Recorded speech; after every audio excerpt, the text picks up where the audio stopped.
Hello great മീഡിയാസിലേക്ക് സ്വാഗതം. അങ്ങനെ രണ്ടാം ദിവസത്തിലേക്ക് കിടക്കുകയാണ് പവി കെയർടേക്കർ. ആദ്യ ദിനം തന്നെ മികച്ച ഒരു പ്രതികരണമാണ് സിനിമയ്ക്ക് വന്നിരിക്കുന്നത്. ആദ്യ മണിക്കൂറുകളിൽ ലഭ്യമായിരുന്നത് ഒരു നെഗറ്റീവ് റിവ്യൂ പോലെ, അതായത് ദിലീപിനെ തകർക്കാനുള്ള ലെവലിലുള്ള ഒരു കാര്യങ്ങളാണ് പലരും ശ്രമിച്ചതെങ്കിൽ അവർ പോലും ഇപ്പോൾ തിരുത്തി പറയുന്നു, ഹെവി പോസിറ്റീവ് അടിക്കുന്നു എന്നുള്ളൊരു കാര്യം. എന്തായാലും സിനിമയ്ക്ക് എബോവ് ആവറേജ് ആണ് നമുക്ക് കിട്ടിയിരിക്കുന്ന റിപ്പോർട്ടുകളെല്ലാം തന്നെ. പക്ഷേ ഈവനിങ് ഷോസുകൾ കഴിയുമ്പോൾ അത് കൂടുതലും കുടുംബ പ്രേക്ഷകർ ഏറ്റെടുക്കുന്നു എന്നുള്ളൊരു കാര്യം തന്നെയാണ്. സിനിമയുടെ ബഡ്ജറ്റിനെ കുറിച്ചുള്ള ഒരു ചർച്ചയാണ് കൂടുതലായി ഇപ്പോൾ കണ്ടുവരുന്നത്. വേറെ ഒന്നുമല്ല, ദിലീപ് സിനിമകൾ കഴിഞ്ഞ ഏതാനും സിനിമകൾ വലിയ വമ്പൻ ബഡ്ജറ്റിൽ വന്ന് വമ്പൻ പരാജയമായ സിനിമകളായിരുന്നുവെങ്കിൽ ഇവിടെ തിയേറ്റർ കാര്യമാണ് പറയുന്നത്.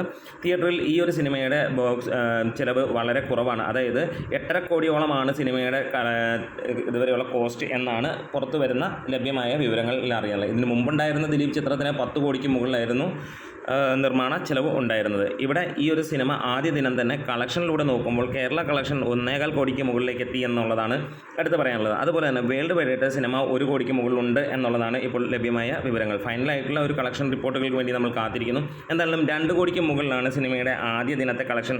ഒരു ഇലക്ഷൻ ദിനത്തിൽ വളരെ കുറഞ്ഞ ഷോകൾക്കിടയിൽ നേടിയ മികച്ച വിജയം എന്ന് തന്നെ പറയാം. രണ്ടാം ദിവസം ബുക്ക് മൈ ഷോയ്ക്ക് എടുത്ത് നോക്കുമ്പോൾ പല സ്ഥലങ്ങളിലും ഓറഞ്ച് മയമായി തുടങ്ങുന്നു എന്നുള്ളത് തന്നെയാണ്. പ്രത്യേകിച്ച് ദിലീപ് വരുമ്പോൾ ഫാമിലി കുട്ടികൾക്ക് എല്ലാവർക്കും എൻജോയ്മെൻ്റ് ആയിട്ടുള്ള ഒരു സിനിമ തന്നെ ആയിരിക്കും. അതിപ്പോൾ ഏത് ലെവലിലുള്ള സിനിമകൾ വന്നാലും അങ്ങനെ തന്നെയാണ് ദിലീപ് സിനിമകളുടെ പ്രത്യേകത. എന്താണേലും മികച്ച ലെവലിലേക്ക് തന്നെ പോകുന്നു. പവി കെയർടേക്കർ അതിഗംഭീരമായിട്ട് തന്നെയുള്ള ഒരു സക്സസ് ആകുമെന്നുള്ള പ്രതീക്ഷ തന്നെയാണ്. കുറഞ്ഞ ബഡ്ജറ്റിൽ വരുന്ന ഈ ഒരു സിനിമ ഏകദേശം 18 കോടി ആ റേഞ്ചിലേക്ക് വന്നാൽ വമ്പൻ വിജയമാവും. ആ ഒരു രീതിയിലേക്ക് പോവുകയാണെങ്കിൽ വലിയ താമസമില്ലാതെ തന്നെ ഒരു സൂപ്പർ ഹിറ്റ് അടിക്കും എന്നുള്ളതിന് സംശയമില്ല.